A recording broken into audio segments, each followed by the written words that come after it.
Walaikum po. Waalaikumsalam. Ma'am, pwede kayo magpakilala? Ako po si Nelma Rasaingan na bagong halal na barangay Chuluman dito sa Subabuaya.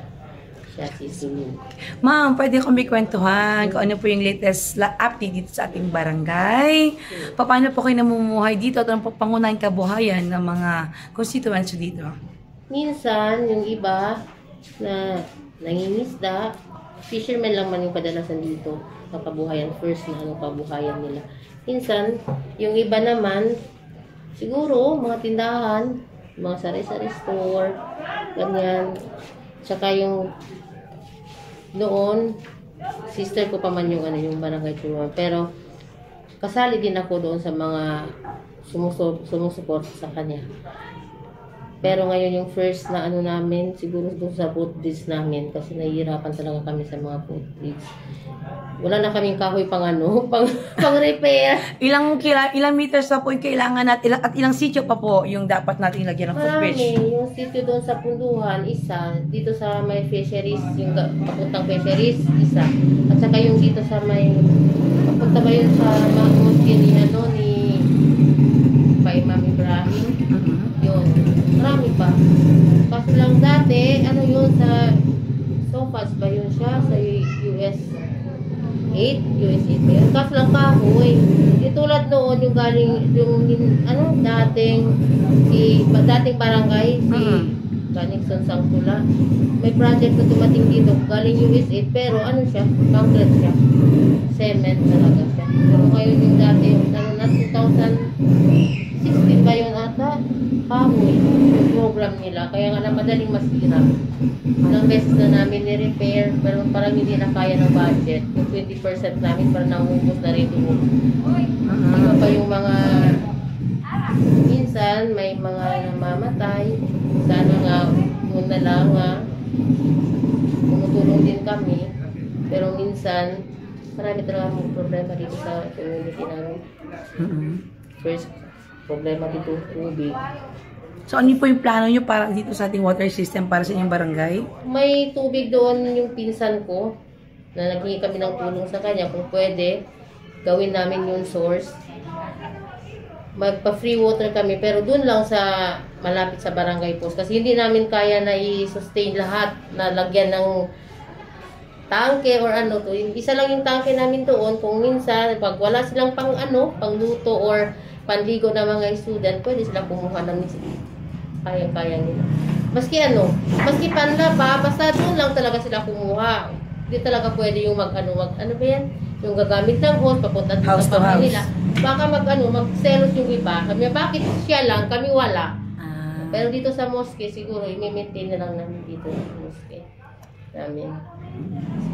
Minsan nagbibili rin ng water, siguro yung imam dito. Dati kapatid ko yan yung nagsusupply. Siya yung nagbabayad. Ewan ko lang ngayon.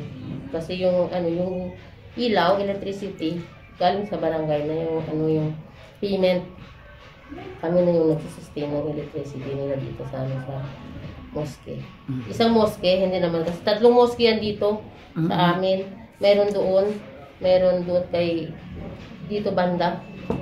Pero ito talaga yung kumbaga, ito yung grand mosque ng Subabuaya. Okay, grand mosque ng Subabuaya. So, dito talaga. Ito ay funded by? Wala lang. Yung dito, tinutulungan lang.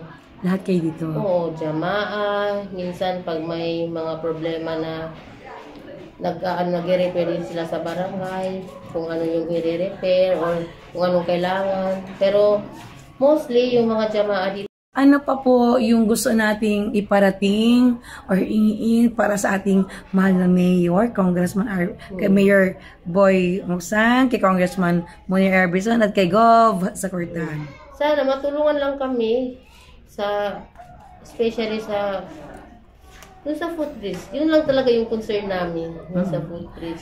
Kasi yung mga yung mga ibang program, kasali din kami doon, especially pag may program yung munisipyo. Like, for example, na may ng MSWD. Minsan nasasali talaga kami. At saka, paghihingi kami kay Mayor ng tulong, financially, para sa mga constituent namin, nagbibigay talaga yun siya. Pero ngayong 2025, siguro yung hihingin ko lang sa kanya. Sa kanya, kay Mayor lang. Kasi yung sa iba, yung kay Congress at saka kay Governor, nahiya talaga ako. Kay Mayor lang talaga ako hindi nahiya. Siguro maghingi lang kami sa kanya ng tulungan lang kami na ipagawa namin yung footbridge namin. Gawin na namin, isi-cement na namin yung, yung post. Kasi yun lang talaga yung madaling masira. So, panawagan natin sa Barm government. May gusto kong hingi na tulong, gusto kong parating, gusto kong sabihin. Sana, pag may ano lang kami, may space lang kami at may lote lang kami na para sa barangay hall namin, kaso lang wala. Yan lang talaga kasi lit-lit ng barangay hall. Pero kasi naman kami dito, kaya nagpagawa na lang kami dyan. Pag may mga meeting, dyan lang kami sa labas. Kaya pinaanuhan ko na lang. Pinalagyan ko na lang ng kapit. So, pero gusto pa rin humingi ng barangay hall. Oo. With landfill, no? Siyempre. Kasi ito, parang maliit masyado. Tsaka tabi talaga ng mosque. So, this is from your 20% development fund? Hindi. Ito, yung nagpagawa nito, si previous barangay chairman na Lim, si Jamael Lim. Siya pa itong nagpagawa. Pagkatapos niya kay Nixon Sangkula, tapos sa papa ko na. Pero hindi na kami nagpagawa ng barangay. Okay naman yung barangay. Kaso lang maliit. Maliit siya. Sabi, hanggang ngayon, ginagamit pa namin. So, meron kayong gusto iparating kay Presidente, Bongbong Marcos. Sana nga! Yes po. Ano po yung opportunity na po? Ano gusto sabihin sa Presidente? Sana nga. Ganun din. Kung anong programa na meron yung government, sana minsan masama kami, masama yung barangay namin. Masama kasi mostly yung barangay namin, yung mga tao dito, mga indigenous people talaga. Nangangailangan talaga sila ng tulong.